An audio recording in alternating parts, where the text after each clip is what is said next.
పండితుడికైనా పామరుడికైనా కార్యసాధకుడికైనా సోమరికైనా రోజుకు 24 గంటలే ఉంటాయి.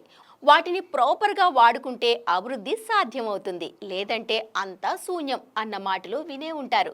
చిన్నప్పటి నుంచి రోజుకు 24 గంటలే అని చదువుకున్నాం కూడా. కానీ ముందు ముందు రోజుకు 24 గంటలు కాదు, అంతకు మించి ఉంటాయని అంటున్నారు. భూమి తన చుట్టూ తాను తిరుగుతూ పనిలో పనిగా సూర్యుడి చుట్టూ కూడా తిరగడం వల్ల రోజు మారడం, సంవత్సరాలు మారడం జరుగుతుందని చిన్నప్పటి నుంచి చదువుకున్నాం.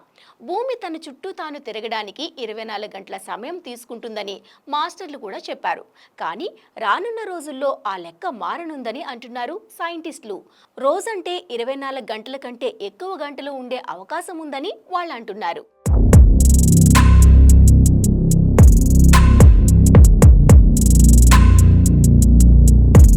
"24 hours is equal to 1 day" అనే రోజు త్వరలో పోతుందా? రోజుకు ఎక్కువ గంటలు ఎందుకని వస్తున్నాయి? దీనికి కారణాలు ఏంటని సైంటిస్టులు చెప్తున్నారు. రోజుకు ఎక్కువ గంటలు రావడానికి అసలు కారణం గ్లోబల్ వార్మింగ్. పెరిగిన భూతాపం, వాతావరణ మార్పుల కారణంగా గ్రీన్లాండ్, ఆర్కిటిక్, అంటార్కిటిక్ తదితర ధ్రువ ప్రాంతాల్లో మంచు కరిగిపోతుంది.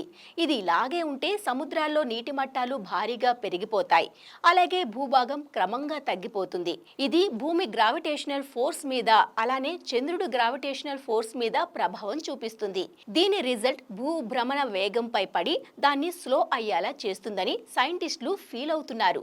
ఈ కారణంగా 24 hours కాస్త మిల్లీ సెకండ్స్ చొప్పున పెరుగుతుందని అంటున్నారు. ఈ దశ చేరుకోకూడదు అనుకుంటే గ్లోబల్ వార్మింగ్ తగ్గించడంపై మనసు పెట్టాలని కూడా చెప్తున్నారు వాళ్ళు.